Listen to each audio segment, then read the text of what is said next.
Welcome, you guys, to Food and Flow. This is our masterclass, our workshop, whatever you want to call it. We're going to talk about food and your cycle, and we're going to talk about how those things can really actually help each other out.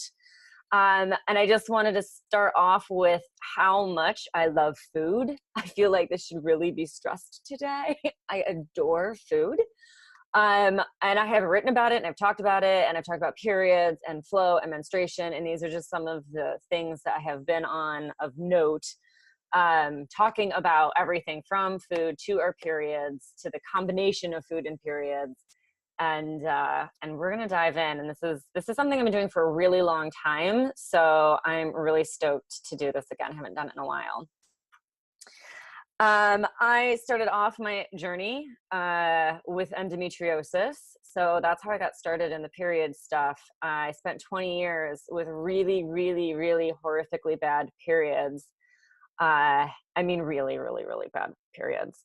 And I couldn't, I mean, it got to the point where I would be laying there on the floor of the bathroom, sobbing and throwing up and in pain and just dripping basically from everywhere of my entire body, dripping on the floor, thinking I have to live through this, and I have to do it again next month and the next month and the next month and the next month. And I did spend all of that time trying to figure something out. I took birth control. I took everything that they gave me, to the point that I was on experimental stuff that killed women. I was on narcotics in high school to try and manage the pain, and nothing really helped. So I explored a lot of other modalities in the world, and I found a lot of overlapping information. And especially in those older traditions like Ayurveda and Chinese medicine, that's really where I developed my food theories from. I read the Weston A. Price stuff. I read the paleo and the vegan and all of the eating modalities that exist out there. And then I looked at Chinese medicine and I looked at Ayurvedic medicine, and I really realized there are some overlapping things. And if I put that information along with what I knew about periods, but I'd spent 20 years trying to figure out for myself about hormones and cycles and the menstrual cycle, that I could really develop something that might actually help me. And I did. And I'm going to share that process with you and the experimentation that I did with you today. And I'm really hoping that you can take away some stuff that you can actually do right now, because I'm not going to talk about foods that you don't have in your pantry or that you can't get your hands on at the local market. We're going to talk about real legit problem solvers that you can actually get your hands on and use and eat and enjoy every day. Because you can't live in deprivation forever. It's like a diet. You can't live off of grapefruit for the rest of your life. You've got to eat food. So we're going to get into that. My mom grew gardens. This is actually my Tai Chi class. We worked with a guy who's beautiful Japanese gardens. He's a Japanese man, and he has these beautiful koi ponds and gardens. And when I had my restaurant in Los Angeles, after class, I used to pick some specialties for the restaurant. He always let me pull out some really good something or others for the restaurant. And this is just a harvest picture from that. But I'm going to start with some slides for you guys, which is basically just me bragging about food. But I'm sharing these because I want to show you just how much I love food. So when I'm talking about this, I'm not talking about deprivation. I'm not talking about eating things you hate. I'm not talking about those bad things, because everything I'm going to show you was all part of my food as medicine journey. So all of this was what it took me to get from point A of pain on the bathroom floor, crying and sobbing and throwing up and miserable and on drugs that didn't work, that were terrible and harmful, to being a really legit, in remission, powerful periods are actually rad. And it starts with food. It starts with that mindset change of food is the enemy to food is your friend. And it doesn't have to be bad. So we need knowledge and of what we can do, and we need a support system to make healthy changes. So I do want to say, if you don't have a support system and you're implementing these changes, please find one. I have a free Facebook group called the Red Circle Lady Business that you're welcome to join. I also have my paid group, Food and Flow, which this course is obviously a deeper dive into, but it's a forever group. So, once you're in forever. But it's a support group. Find a support group is my point here. But find one so that you can do this as a team, because mindset things creep up. They don't just get reprogrammed in a day. They take time. So do that. And I adore food. I love to eat. I love to cook. I love the epic failures of cooking. I love it when just the kitchen light's on fire and you can do nothing but laugh. And I love 5-star dining. There's nothing in between. If your fall place isn't down a back alley and down some stairs, I don't know if I want to try it. And just as much as I would love to try, the best restaurant in the world. So I really mean it when I say food is delicious. So my goal for today is to turn the way you look at food around from a necessity or just something that you have to do or something that wastes your time or something to get through, to really turning it into something that you get to treat yourself to 3 times or more a day. That's really my goal here. So this is from my pop-up restaurant in Los Angeles. This was the front bar of the restaurant and just a couple pictures of people dining. And that is actually my chocolate pudding with coconut whipped cream. And Clean Dinners was a gluten-free organic restaurant that had vast vegan choices, as well as a couple choice paleo options, or maybe not paleo, but non-gluten items. So for example, I would make shepherd's pie and I do one with like a ground mushroom base as like the meat layer. And then another one would say, organically raised local bison from my bison guy. I have a bison guy. That I told you I love food, right? So we would do that. We'd make all these sides and desserts and everything. And I had so many couples that had different eating modalities or styles that would come in, and they would be able to order the whole menu together and each be able to share sides and appetizers and everything, and then just have their main individual tailored to them, basically. It was delicious, and actually that chocolate pudding recipe is in the Food and Flow guide. So if you are in Food and Flow or you're thinking about joining it, that recipe's in there. This is me cooking. Sorry about the lighting, but I tend to cook in restaurants and intimate areas where the lighting is low. But those are 2 of me cooking from back in the day, and another one of my desserts. This one is a gluten-free, vegan, whole food, dark cherry cheesecake cake. It was freaking delicious, and I actually turned it into cupcakes, which you'll see in a minute. But yeah, these are just some of the action shots. And actually that's a similar cupcake, not quite the cherry chocolate cheesecake one, but those are similar ones there. And then a row of meals ready to go out for service at one of my restaurants. And then I started teaching. So I moved from feeding people in a restaurant and catering setting to teaching. So I did fermentation workshops here in Los Angeles and had women coming over once a week for however long. I think most of them were like 6 weeks. And we do different ferment every week, and they could take it home. And then at the end, I would make a huge feast and everyone would eat, and we get to taste all of the ferments that we've been working on all month, 2 months together, and incorporate them into the entire meal. So people could really, like, we would make all of these things, but you couldn't really see it in action until we sat down and had that last meal at the end. But it was beautiful because it brought it all home, and everyone was just like, oh my God, you can do so much with this. So that was a lot of fun. And then I taught, this other picture in the bottom corner is actually from a yoga retreat where I was teaching a healthy cooking course, and then we all ate and it was delicious. I did a lot of those combo classes with other women and men doing healthy food at different kinds of retreats and stuff. It was fantastic. And then of course I've got a shot of the inside of my refrigerator. It's all green for a catering event. And then I've got a shot in the bottom corner of a watermelon cake, literally a watermelon cut into the form of a cake and then wrapped in coconut whipped cream and fruit. And it is probably one of my favorite cakes. I still do it to this day. And this is my farmer's market booth. So I also took all of the stuff, the krauts and the kombuchas and all of the things that we were making, and sold them at the farmers markets, and toured about. And we had a kraut table, a kombucha table, and then I sold leftovers from the restaurant if we had them. And it was great. It was just a great way of constantly having turnover and more food and more goodies and all sorts of great stuff. And yeah, that was my clean dinners banner. And that's actually when I had started coaching. So I health coach by day, rebel cook by night was my slogan there for a while.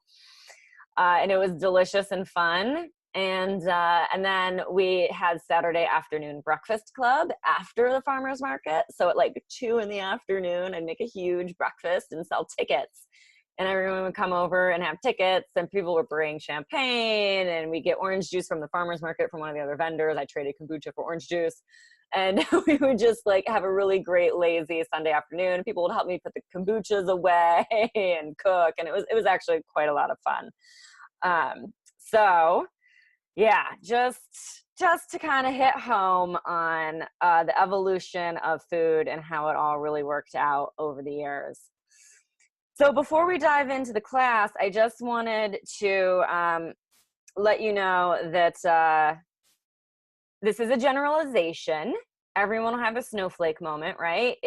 We're talking about food, and you're not going to like something someone else likes, and someone else isn't going to like something someone else likes. You know, what's supportive to one woman is a trip to the ER for another, right? Like strawberries, right? You're going to see strawberries on a list, and you might have a strawberry allergy. Obviously, don't do the things that don't work for you. Pick the things that do work for you. Pick the things that you like and just start there, to be perfectly honest, and then branch out and get a little bit more adventurous as you get comfortable with it. But don't have to like everything, and you don't have to eat everything, and you can really pick the things that you enjoy and really enjoy them. Track your cycle. It would show you what's helping and what's not helping. Patterns are going to emerge in a few cycles. So use a chart. You're welcome. I have a free one on my website. If you don't have one, it's a mandala. It's beautiful. You can track your cycle along with your food on there.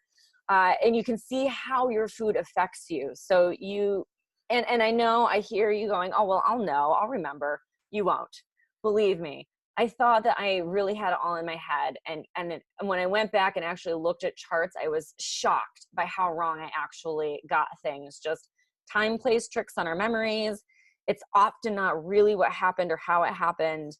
And I've worked with enough women at this point to be very confident saying, you won't remember, chart it. I just have seen it so many times. Chart it, chart it, chart it. And on my chart, there's a little apple symbol, and that's to color in your food.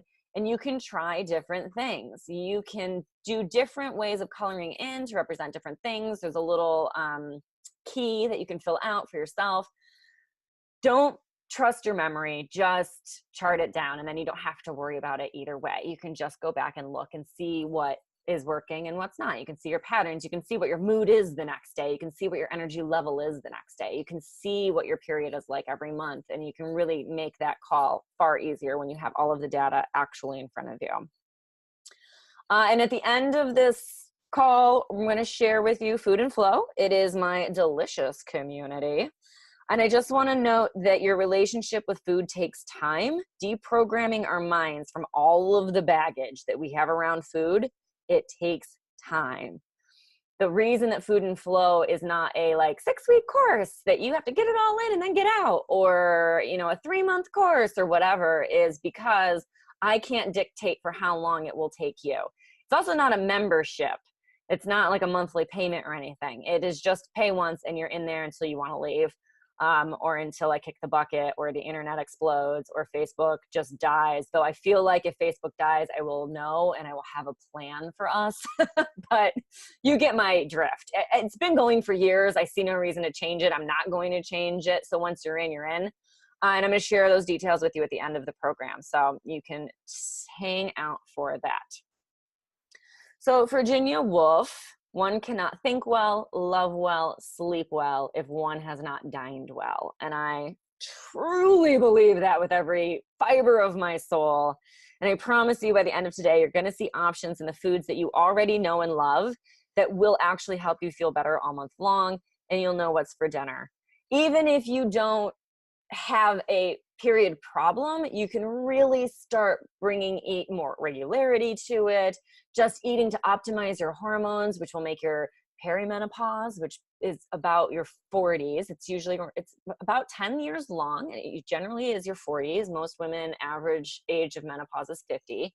So really being able to optimize that time as well, so that it's less of the horror stories we all know and love, is also a part of eating in flow, and really just helping keep your hormones in balance and avoiding in problems that could come up over time. The results that I have seen include more energy, clarity, elimination of brain fog, depression's been lifted. I've seen real legit mood swings, and I mean real depression lift and mood swings slow significantly. I've seen 3-week-long periods reduced. I've seen, and more than one, so let's just put it that way. Painful cramping, my own included, eliminated, reduced, both. I've seen irregular cycles evened out and become fairly regular. I've seen some real impressive stuff happen simply by bringing in this food awareness. And you may not believe me, but it really does happen. It is absolutely amazing what food can do. Considering every cell in your body is made from the food you eat, it is no wonder how much effect it has on our body. We think of it as being impossible or depriving or sad or bland or gross, and food can be all of those things for sure. But to me, food is life. It's joy, it's celebration.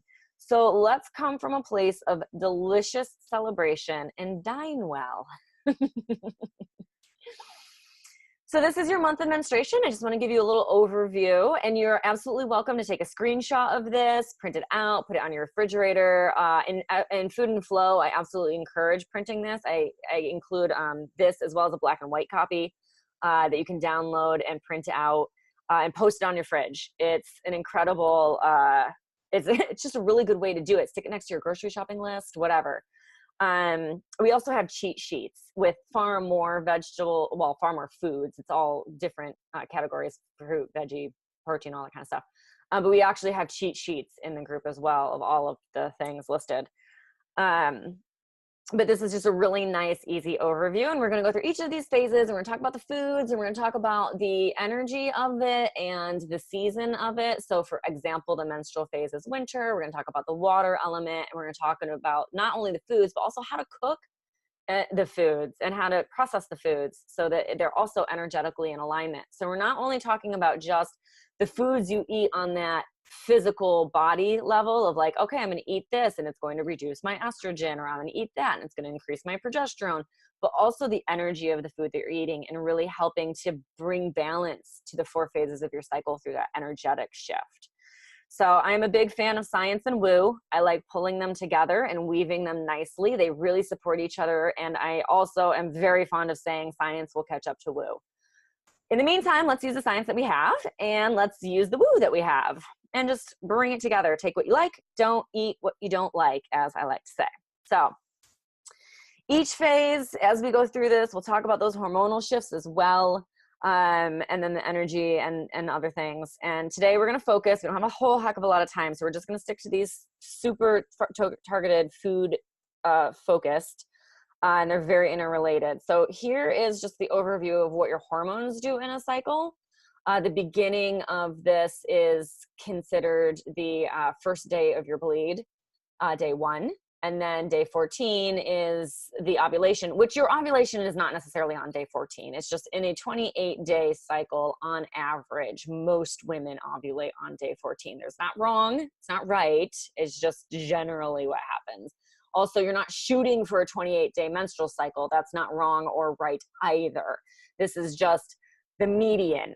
So for all of the people on the other ends of the 28-day cycle, it just means that 28-day is the middle. It's not the, aspirational goal necessarily here, especially in today's day and age. So one of the things I do want to talk about, and I'm not going to get into detail here, again, we just don't have time for that today, but There are some key hormones. These aren't even all of them, but we're going to talk a little bit about estrogen today, and it's that gray line. And I just want you to note that estrogen, see how it rises before ovulation, and then right at ovulation, it dips down, and then it rises again in mid-luteal phase. I often call luteal phase two parts. We're going to talk about it in two parts today. I really am increasingly drawn to a 5-phase cycle, which is not the common accepted version, but the luteal phase just, it needs that differentiation between the beginning and the end of it. And that estrogen peak, that's it. You oftentimes will feel a little dip after ovulation in energy, and then another rise. It's like a second wind, which is, that is what it is. It's the second wind of the cycle. And then you come back down pre-menstrual, and then you get your period as all of those hormones come down to base levels again. We're not supposed to feel the same in our body every day. We have an ebb and flow, which is my point here, built into our bodies. We have a high energy time, we have a low energy time, and that's not wrong. That is absolutely what we're supposed to be doing. And what we choose to put on our plates can impact how we feel. I'm not talking about counting calories or anything. I just simply that there are times that some foods can really help bring your hormones into balance. So maybe lifting one and reducing another. And as our hormones change, our food also can change. So you don't have to get locked into one thing all month long. You can really rotate through things. You can have favorites in each phase. I have favorites in each phase. Everyone does. That's done this with me anyway. It doesn't have to be hard. It doesn't have to be complicated. It involves no counting. There's no calories or points, or there's no counting. I hate counting. There's no counting. It just takes delicious food. So you are what you eat, right? We talked about that. I mean, just take a second and look at your hands. Look at your body.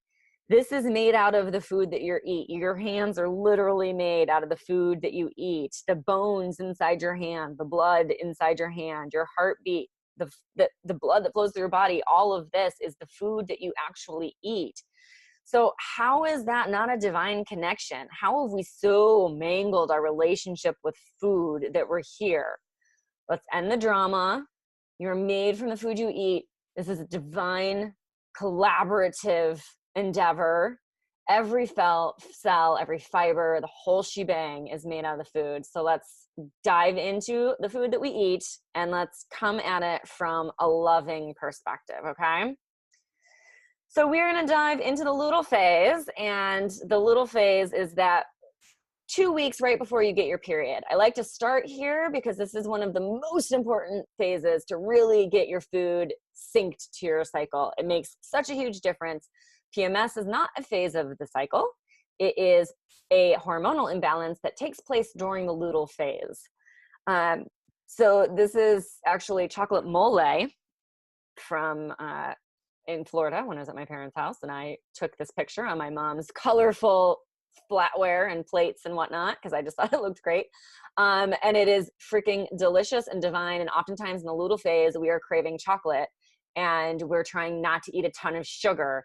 And this is one of my favorite ways of compromise, is having a little mole in your luteal phase before the chocolate cravings even start, because then you're getting that chocolate craving and it's savory, and depending on what you put it with, it can really be actually super awesome for your hormones.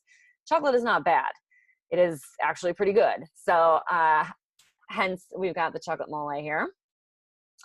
So in the luteal phase, there's actually 2 seasons. There's the late summer and the fall associated. Remember how I said there's that dip in the hormones in that luteal phase, right? There's that little second wind of estrogen, that second wind, that little rise of energy. And so the first part after ovulation, and so you get that second wind happening, is what we call the late summer portion of the luteal phase. And it's the earth element phase. The tastes for this phase are sweet and starchy. Your sweet root vegetables, right? Pumpkins, sweet potatoes, those kinds of things, those squashes.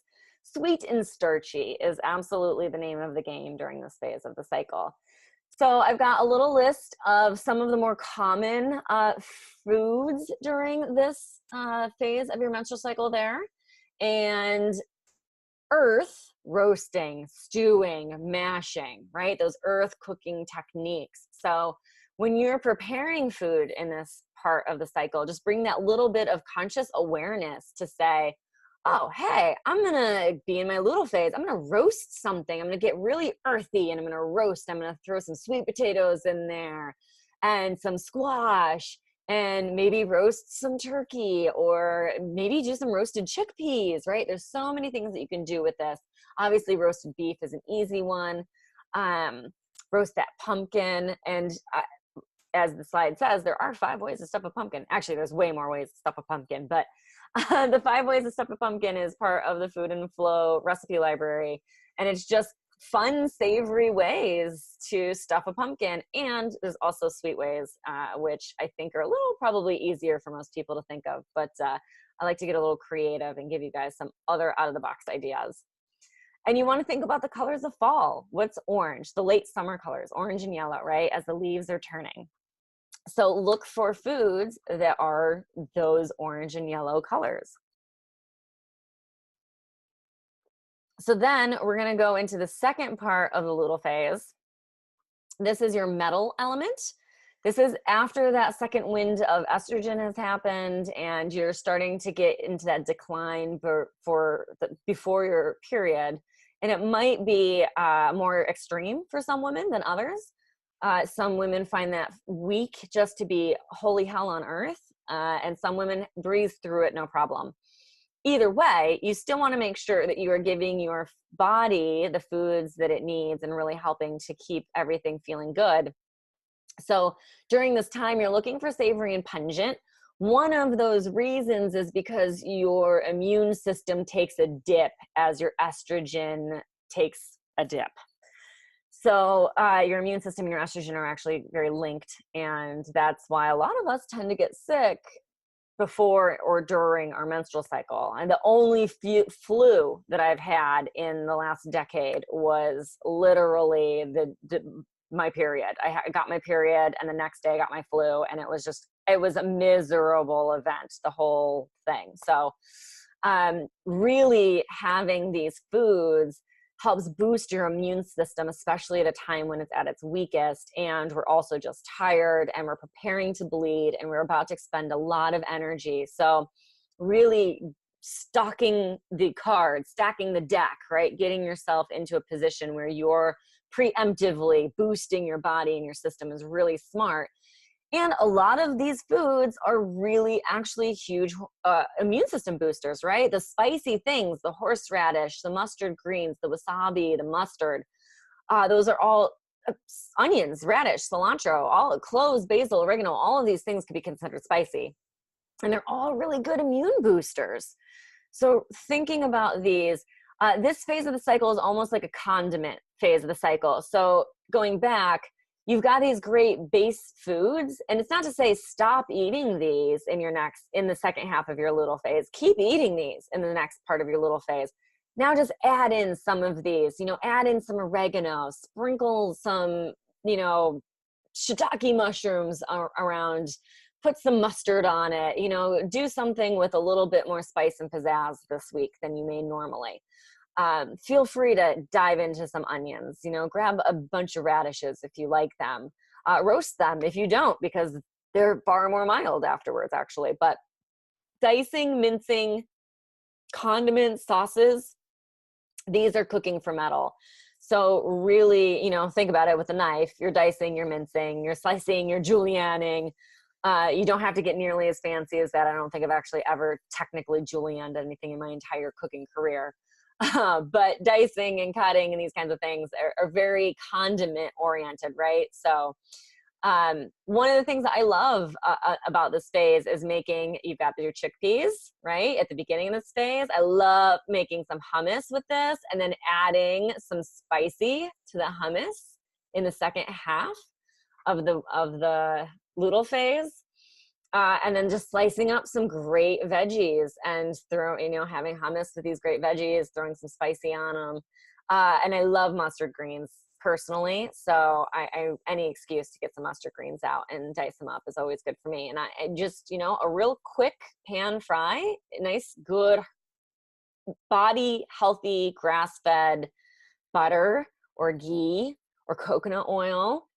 Although as long as it doesn't taste like coconut oil, because mustard greens and coconut oil that tastes like coconut oil, not a good match. I'm just going to go ahead and tell you that right now. But mustard greens, great. But yeah, you can really have a lot of fun with this and do some different things. So anything umami, especially in this phase, just really getting your body prepped and ready for your bleed. One thing that I do want to talk about is the progesterone boosters before we move into our bleed, and that is that a lot of the foods that we eat do not have zinc or magnesium, those mineral-rich things anymore, and it's very common to be zinc deficient. And if you're trying to take a pill, sometimes it's really not a great answer. Yes, you can overdo zinc. You can have too much zinc. You can have too much iodine. All of the minerals, by and large, you can have too much of. And it's hard to regulate that with a pill. Also, the other problem is that the zinc and a lot of our minerals actually bond with the phytates in a lot of our plant foods, the legumes, nuts, seeds, grains. Which is unfortunate because they're delicious and amazing and great protein substitutes. But they do tend to bind to iron, manganese, and zinc, and make them unable to be absorbed by the body. So I put oysters, liver, and red meat here because those are 3 of the absolute top zinc boosters that you can possibly have for your body that don't have anything in them that could possibly make it worse. Like binding. So, if you're going to have any of these things, do it, but don't do it with these grains and nuts and seeds, right? So like go out, have some oysters, skip the toast. White flour has some of the highest concentrations, and it is one of the worst things that you can do for your mineral levels in your body. If you have weak teeth, this is another one. As a lot of times, this is one of the biggest problems is you're not getting the minerals you need for your body to repair damaged teeth. So it's one of those things. I had a ton of cavities before I started doing my Eating with Flow stuff, and I have not had problems since. I had a tooth that was getting sensitive, and I've been very conscious of reducing my grains and my nuts and my seeds, and I love them and I get that, but I also don't want another cavity. So I'm really making sure I'm getting all the minerals I need and really making sure I'm not screwing it up by having things that are actually going to deplete my body of those minerals. Progesterone is just one of those things we need zinc for, and a healthy follicular phase you really need zinc for. And it's one thing that I see over and over and over and over again in clients is that they're not having a good period. And one of the problems is their ovulation, and that's zinc deficiency almost every single time. And in myself, as I'm actually moving into the perimenopause age, I'm a little more aware than I think if I was a normal girl, I would have no idea this was happening to me, but I'm not. I'm me. I'm the period coach. And I can tell that my follicular phase is starting to shorten. And I've been very consciously the last month going, okay, I need to have zinc. So I'm on a 2 oysters a day supplement protocol right now, and bringing down my grains. I'm gluten-free, but bringing down my grains to just my buckwheat toast in the morning, because that's part of my keeping my endometriosis deal. But I'm also starting to take out some of the seeds and nuts that I was just munching on as snacks, so that I can really make sure that I'm getting the minerals that I need. All right, so let's move into menstruation. This is one of my favorite menstruation meals, actually. It is a beet salad with heirloom tomatoes, a little bit of mint, blueberries, and there's some feta cheese sprinkled on top, which I don't always do, but sometimes. But actually one of my favorites, with avocado, and had I had avocado at the time of this picture, that would have been on there too. But with avocado, oh my God, you guys, and shrimp, oh, forget it. I'm like a goner when it's that combination. It's one of my absolute favorite meals. But you can see here why. We've got beets, we've got blueberries on the list, and actually, tomato has 4 chambers, like a heart, blood, very blood related, right? So we're talking about menstruation. There's no reason to avoid the idea of things that are bloody and dark red, and I mean dark, like not raspberries, those will come up later actually, but like dark blueberries, blackberries, those really dark reds. Cranberries as well actually come into this phase, and part of that is just the fiber content, the high vitamin C, low sugar content, which is really good at this point in your cycle to be on that low sugar side. I have eggs on here, both fresh fish eggs as well as poultry eggs, because we make pregnenolone from cholesterol, and pregnenolone is a master hormone that is turned into over 150 hormones in your body. Some of them are your reproductive hormones, and some of them are your stress hormones. And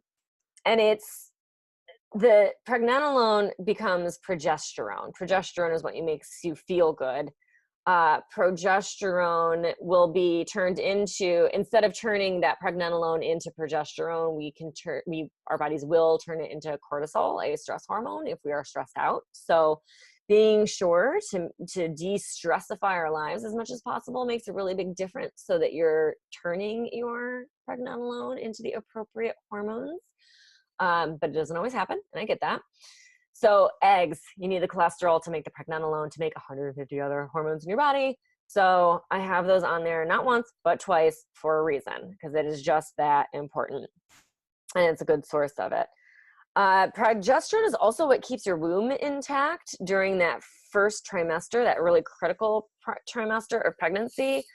I've read studies that a good majority of miscarriages are due in part to a lack of progesterone. So if you're looking at fertility at any point in your future, you really want to make sure you've got good progesterone happening. And I have actually worked with a woman who had miscarried a few times, and we got her progesterone up, and she has a little toddler now.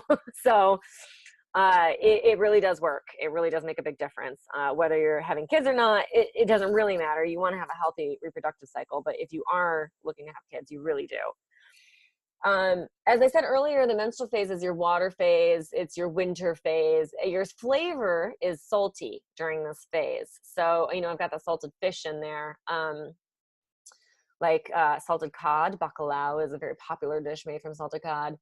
But the salty flavors, right? Seaweed is a very salty flavor. So feel free to go a little bit crazy with good, high quality salt during this phase.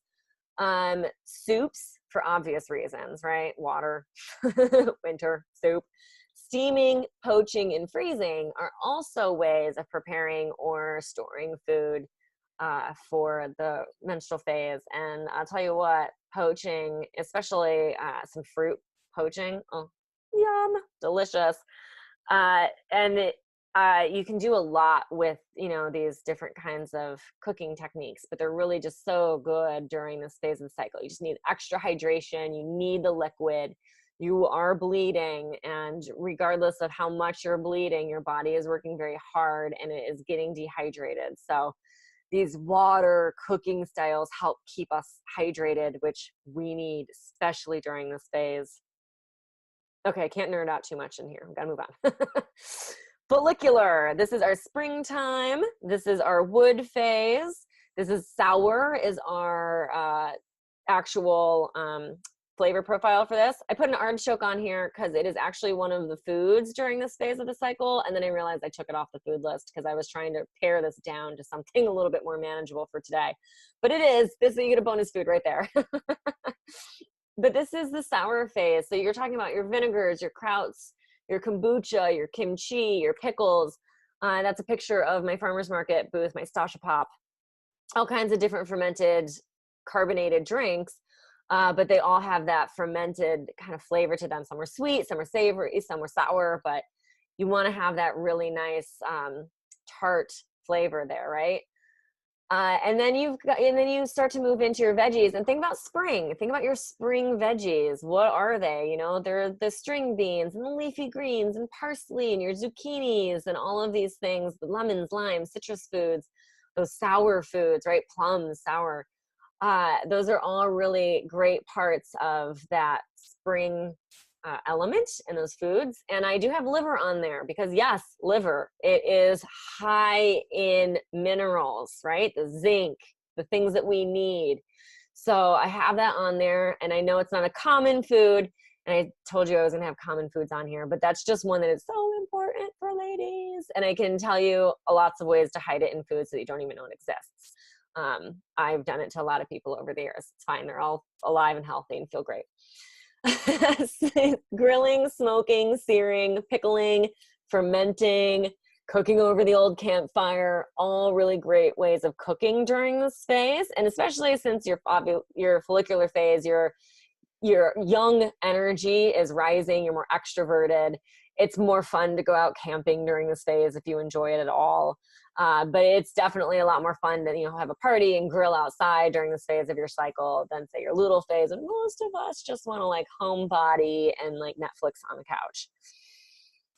So then ovulation, this is your spicy phase, is summer, fire, bitter is actually the word, the flavor. The recommended foods during this time all have that bitter feeling to it and that spice to it, right? Arugula, dandelion, watercress, those are real spicy foods. And then you get really spicy when you get into hot chilies, right? Black pepper is a spicy food. And red foods in generally. And again, here's another one where the foods that look like hearts. Tomatoes are actually recommended during this phase. It's those foods that it brings that connection, right? Because this is the opposite of your menstrual phase. This is your ovulation phase. It's the direct opposite to your menstrual phase. But we're talking about those hearts and those wombs, those two very bloody organs that manage your body through blood. And this is that direct opposite. So I really enjoy playing with that motif in this time frame. And this is where your raspberries and your strawberries really come into play. In fact, I am just phasing out of my ovulation phase personally, and I had a raspberry smoothie this morning with a ton of raspberries in them, and actually some parsley, which is a follicular phase thing. But again, ovulation is small and it's a bit more like adding in than getting rid of the last phase, more like adding in these kinds of things to this phase. And you see tea, dark chocolate, tannic foods, all of these are considered fire foods. So this is a great time to go ahead and do it. Stir frying, flambeing, sauteing, toasting, dehydrating, appetizers, snacks, especially in the summer, soups as an appetizer or a snack or something, because it's so easy to digest, especially in the heat of summer. Cold soups are really great for that. And there's a question right now about ovulation, which I think is fantastic. Is ovulation for the purpose of matching foods the couple of days around actual ovulation? I am going to say yes, if I'm understanding the question correctly. You're matching foods, and you're going to listen to your body. So this is one of the things that we talk about in Food and Flow a lot. You should let your body lead you through those phases of the cycle. And actually, we talk about this in the Smoothies in Flow PDF, where especially in a luteal phase, moving through that and knowing when you're coming out of it and really just letting your body go, okay, I'm tired of these tart, green, bright smoothies. I want a rich, dark chocolate smoothie with freaking avocado in it. I want fat, right? And just listening to your body and go, okay, you know what? It's time to make that shift out of, say, ovulation foods and move into those luteal phase foods. And you can feel your body really, if you just tap in for a second and ask, what do you really want? And ask questions like, do you want something hot, something cold? Do you want something sweet, something savory?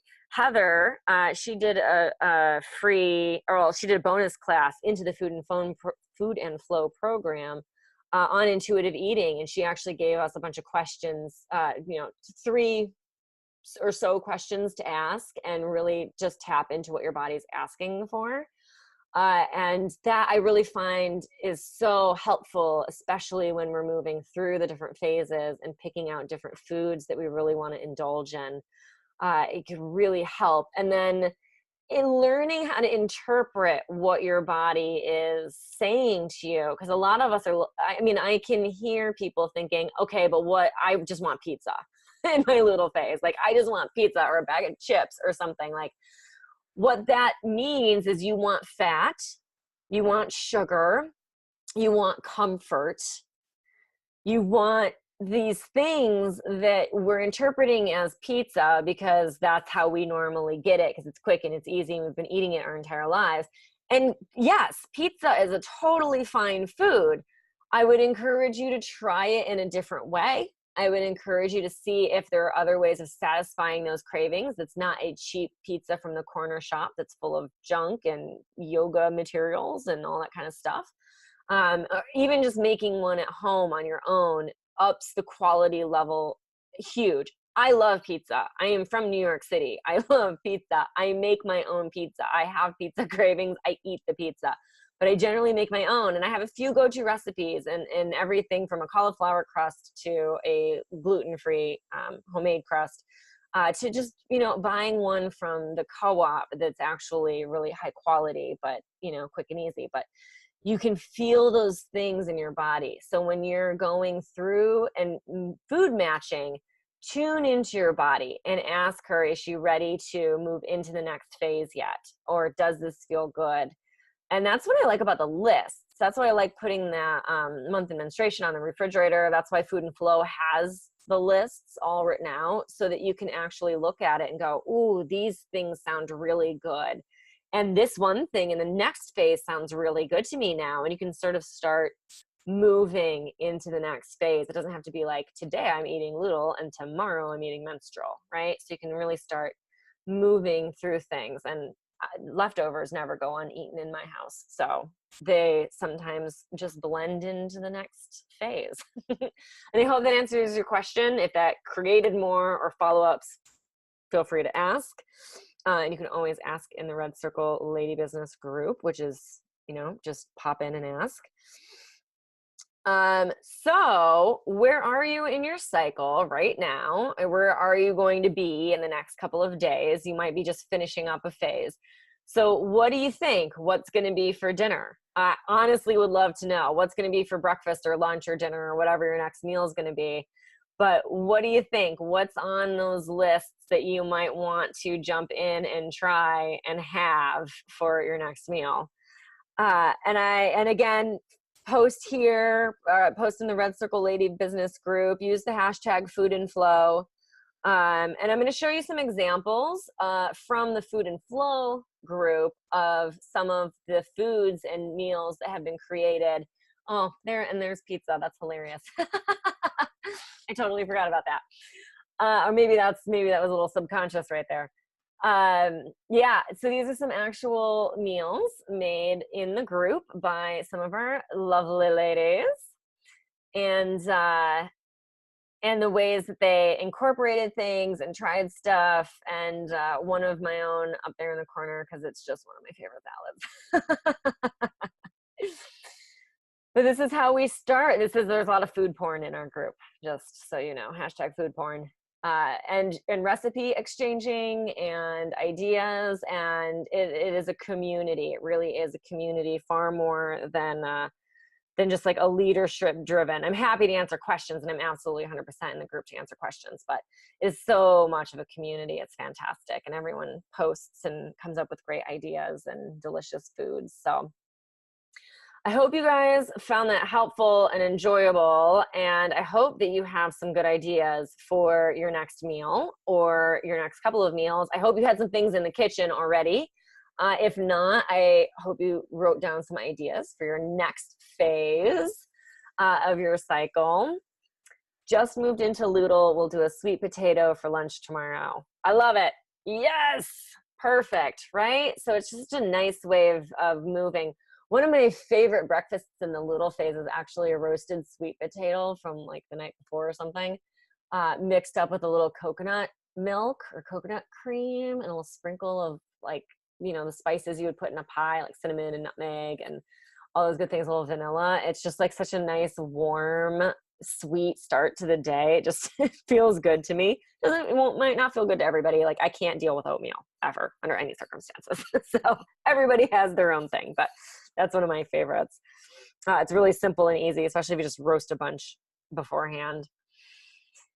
All right, so I'm going to give you a little bit of information about Food and Flow. This is our community. As I said at the beginning of the call, this is just, it's a get in once and you're there forever. It's a sisterhood. We absolutely cheer each other on. We support everyone, whatever their choices are, from eating cake to giving up cake. Doesn't matter. We're there to cheer you on. And it's been a pleasure watching the women that are in there for the last few years really transform. Shorter periods, no more mood swings, no more brain fog, feeling healthier, feeling more awake, feeling more vibrant, actually desiring to get up and move. And that can be hard to do when you're out of a flow, when you're out of alignment, when you're not in that hormonally balanced place. So really being able to feel just so much better in your body is absolutely a byproduct of eating with flow, and it's a fantastic one. We've seen so much, we've seen cramps disappear, we've seen bloating be gone, right? Happiness really blooming. It's been so cool. So it's a great community. It is a sisterhood, especially important during our live rounds, which, what's a live round? I'm going to answer that in a second, but let me give you just the basics of what the group contains. So this is what to expect when you join us in Food and Flow. Lots of food porn. We're definitely going to have lots of food porn. That's just part of it. Lots of pictures of sexy food. This is part of the reprogramming our mind to have a healthy, happy relationship with our food. We've got great recipes. I have a ton of recipes in there, and everyone's welcome to post recipes. There's no co-op on recipes. Everyone can post recipes. We've got stuff for everyone, from vegans to paleo kids and in between. And one of the things that I love about our community is people will post things and be like, hey, vegans, you can totally do this, just get rid of the butter. Or, hey, paleo kids, you can totally do this, just get rid of the, whatever. So I love that everyone is, really cool about it, and no preaching. We'll get into, the things that you cannot do in the group in a minute, but it is a lifetime membership. There are no dues. There's no repeating fees. Once you're in, you're in. Imagine the joy the women who started at the very first round feel now. Everything is in one place. It's all in the Facebook group. There's a files section. Everything's in there. The PDFs, the guides, the cheat sheets, the printouts, the phone backgrounds, everything is in one easy place. It's all in the Facebook group. So I make it very, very, very easy. You've got time. That's one of the things I really want to stress. You've got time to grow, to try stuff, to experiment. You don't have to do it all at once. You don't have to go on a crazy diet. You can if you want. You'll have all the support in the world, but you don't have to. And again, you've got those supportive, amazing ladies of the group. We do a live round, which I'm going to talk about in a second, and it's always a lot of fun. But in general, our group has very few rules, and they basically amount to don't be a dick. If you want to come in and preach about your way of eating, whatever it is, I don't care, and you won't last long. I'll give you a warning, and then you'll just be gone. So if you're going to come in and preach or try and shame anybody for anything, and that might be somebody putting up a vulnerable post of, I ate an entire cake today by myself, XYZ, and anyone who would try and shame this person would be immediately bounced, and no refunds, because I don't give mean people refunds. So, other than not being a dick, there's really no rules in the group. We do lots of fun little challenges though along the way. We do 5-day sugar-free challenges. Actually, in January, we've had girls doing dry January. They just wanted to get the booze out for a month, especially after the holidays. And not everyone did it. Some people did it. I did not as dry January with them, and I brought down my booze consumption post holidays. I'm not a big drinker to start with, but I definitely indulged over the holidays. So I brought it down a notch in January, but I didn't do the whole thing. But the girls in there did, and I'm there to cheer them on the whole way. And you don't have to join anything you don't want to join, but there's lots of fun things that we do. And if you feel like that's the time to do it, you can do it. And if you don't, that's okay, because it will happen again. One of our big things that happens regularly, though, is the live round. So the live rounds, which is going to be one in February this year, and there might be more down the line, but it is a month-long event. There will be more. There will be more. There's 2, 3 a year. They're a full month. It's a month-long event. So basically a menstrual cycle. You spend the month consciously adding in-flow foods, and I quote in-flow, unquote, food. So basically those foods from the lists in that phase of your cycle. There are longer lists for each phase of the cycle in the group, but this is just, crash course here. So you can set your goals however you feel best. And we do these a few times a year, so you don't have to do everything all at once. So, once you're in, and that might mean you have an inflow meal once a day, or you have something inflow in every meal every day. It could be anything. It could be, I'm going to have inflow breakfasts every day. It could be, I'm going to have inflow dinners every night. It could be, I'm going to have inflow snacks this whole month. Whatever you want to do. It could be everything. You could be like, I'm going to do the whole thing. It's all good. Whatever you want to do. We love to see it. And you just start where you're at. And then some women add in a detox. So this is optional. You don't have to do it, but some women do. And as women are in there longer, they tend to start venturing into trying the detoxes. So you'll see when you join the very next live round, you'll see some girls doing a detox, and they might do a sugar detox or a booze detox or gluten or dairy or whatever, or all of the above, maybe just do the whole shebang. Caffeine. We actually had a little rogue group of girls who decided to go caffeine free, just out of the clear blue sky. I was like, I need to quit caffeine. And then a couple other people like, me too. And then they just went off on a we're going to detox from the caffeine detox. It was great. It was amazing to watch. So you can absolutely join. You can absolutely join for the detox. You can just add in inflow foods. You don't have to. Entirely up to you. But it is there, and it is part of it, and you can try it, and it is a safe place to try it. And that's my point here, is it's not required, but you're in a perfect place to try, to give it a shot. So that's one of the things that I love about the live rounds. I had my very first happy, healthy, pain-free period after doing an extreme Whole Foods live round where there was none of the gluten, caffeine, sugar, all that stuff, and had a really healthy period afterwards.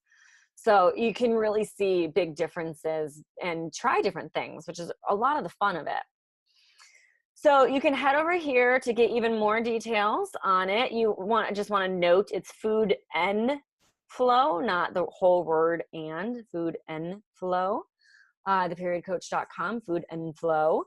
And you can head over there and check it out, see what you're maybe missing, or if there's some questions that aren't answered. There's testimonials on this page. There are the FAQs. You can get the current price. And while you're heading over to those details, I do just want to say this isn't for you if you want someone to give you 3 recipes each day for every meal and tell you what to eat. That's not the point of what we do in this group. We learn how to hear our bodies, to understand your body's requests, to interpret your cravings, to get them satisfied in a really good way. It's not a eat this and you'll feel good. It's not like a follow this recipe program. And I just want to make that clear so that going in, I'm not going to tell you what to eat. You're going to choose what feels awesome to eat. And just one more time, if you're a food preacher, no, we have no edible dogma in here. We're not a theocracy. We've got everybody in there and everyone gets along. So bullies are a no-no. And so finally, we have the price. So I will be very honest with you. It's going to be $2,000. We are gradually raising the price every time I open the doors. So you remember when I said, I bet the girls that joined this at the very beginning are really stoked? Right. So it grows every time I open the doors. My goal is to get it to a $2,000 program. Once you're in it forever. There's no being tossed out, which is one of the reasons that I fully 100% believe that a $2,000 price tag on this is completely justified. You have access. I'm in there all of the time. it's not like I'm only in there during the 3 live rounds a year, or, 2 if we do 2 in the year, which we've done 3 every year, but just in case, hedging that bet. But I'm in there all the time. I'm posting my food stuff regularly. I love to cook and live stream in. We're always in there. It's always, sometimes it's quiet. We have quiet times, but for the most part, it's a really great place that's going all of the time. And I'm always updating information. I am happy to update information. I am happy to, if you send me a new study on something, I'm going to go read it. And then if it changes anything, I'm going to go in and talk about that. Right. So it's an evolving, ever-changing, ever-growing, phenomenal group that is absolutely worth a $2,000 price tag. And I'm actually at $597 right now, but I'm taking $200 off until the 23rd, which is soon. It's only 2 days away. So it's only $397 for right now. And it will be back to $597 after this. And then the next time we open up the doors, it will go up. And I haven't decided what yet, but probably in the much higher to the 1K price tag next time. I've been running this group for years. It's phenomenal. And I got to tell you, it's like being in mama's kitchen. It's delicious. It's fun. It's full of really great people and energy and food. So I'm going to throw that out there. And then lastly, just to let you know that these are some of the most common questions I get. If you have irregular periods, doing this actually will help your periods become more regular. When you start eating with your current flow, when you start charting, you're going to see your body come into more balance, and you will see over time how your period becomes more regular. By fueling your flow, you'll literally create a more regular flow. So you don't need to wait. In fact, I would highly encourage you not to wait another minute to get your period in regularity if this is one of your problems or concerns. And I tell you in the group as well, we can talk about how best to tailor it for yourself and your needs. That's part of the joy of our group. You don't have time to cook. I'm super busy. I hate cooking. Anything anti-cooking basically falls under this. That's perfectly fine. You don't have to cook to do this. A lot of what we talk about is making better choices in restaurants and takeout. So, I'm a digital nomad. We did an entire live round when I was on the road for an entire month. And I literally posted pictures of the menus at restaurants and going, well, this one is the only thing here that I could legitimately get away with right now. And sometimes I had to make compromises, but I talked about it and I shared with it. And I hopefully it was really helpful for people, especially when you don't have time or you can't do the things that you won't necessarily want to do. If you don't want to, or if you feel as if you really just don't believe it's going to make a difference, I absolutely understand you. Seeing is believing, and it's tough to get past such a huge taboo. In fact, I congratulate you for even being here right now, because it's this hard enough taboo to get through. And a lot of women will breeze right by this whole thing because they're too embarrassed or judge themselves, or they're feeling like society is judging them, to even suspect that there is an answer out there that's not popping a pill, starving yourself, or just hiding everything away and tucking it in until menopause. So, you just have to be brave, jump in, stick with us. I'm not going to tell you that you're going to see a difference in a month if you're just hanging out. You got to do it. You've got to eat with it. And it might mean you've got to do some different things. You might have to try one of the detoxes and see how it feels for your body. But if you go in and you stick with us, you will see a difference. So be a part of it. Don't freak out. It's a safe place. It is an absolute be a real human being safe place. And you can come in and you can have those conversations that you just need to get out and into a safe environment. Another question that I get is if I'm really coming from a bad place, like really bad PMS or really painful periods or really heavy bleeding, do I need to heal it first? And the answer is no. This is actually part of your healing protocol. And this is when I used to have one-on-one clients, this is where I really started with them, was food first.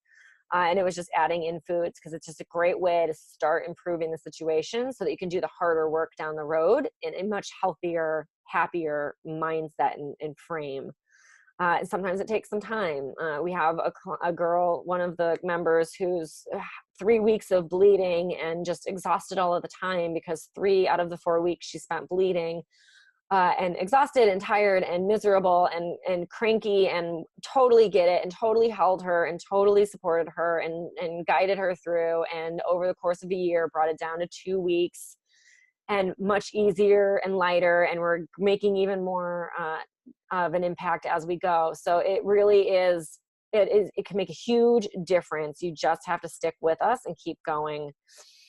When I started, I had the absolute worst periods: PMS, mood swings like a crazy person, fatigue that was so bad. I could sleep 12 hours a night and still need a 2-hour nap in the day. When my thyroid crashed, I slept 20 hours a day. I really only just woke up long enough to eat and go back to sleep. I had migraines, pain so bad I'd lay in the bathtub, just willing it to end. All of these things, and I made huge strides in my healing through changing how I ate. And it's the incredible power we have with our fork in this. All right, so I'm going to end the slideshow here. Yay. And just say, lastly, what's going to be for dinner? What's going to be the last thing that we have to eat? Because I promised you that you would know what your next meal is going to be. So if you don't know, now is the time to tell me so that I can fulfill my promise of having your next meal planned out for you. And I do want to thank you guys for coming, for being here, for being a part of this. And, if you're dashing off, bon appetit. Enjoy your next meal. And if you need anything, please, as always, feel free to ask. That's what the Red Circle Lady Business Group is. It's free. Anyone can jump in.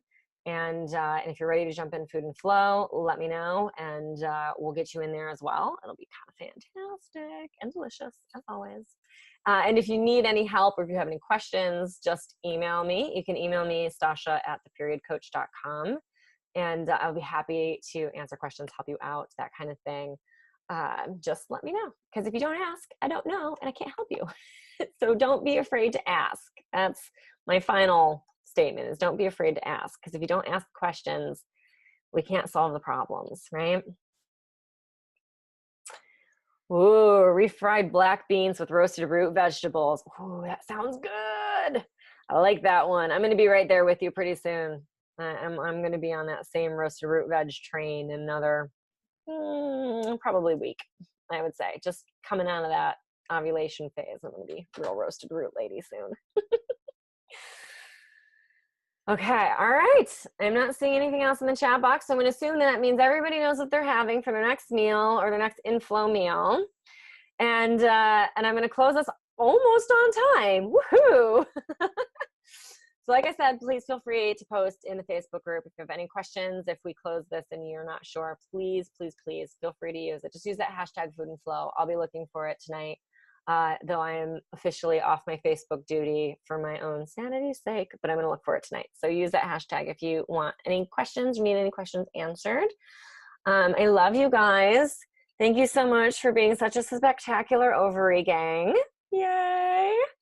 And I look forward to seeing some food porn from everybody. All right. I live for the food porn. All right, guys. Thank you so much. Mwah.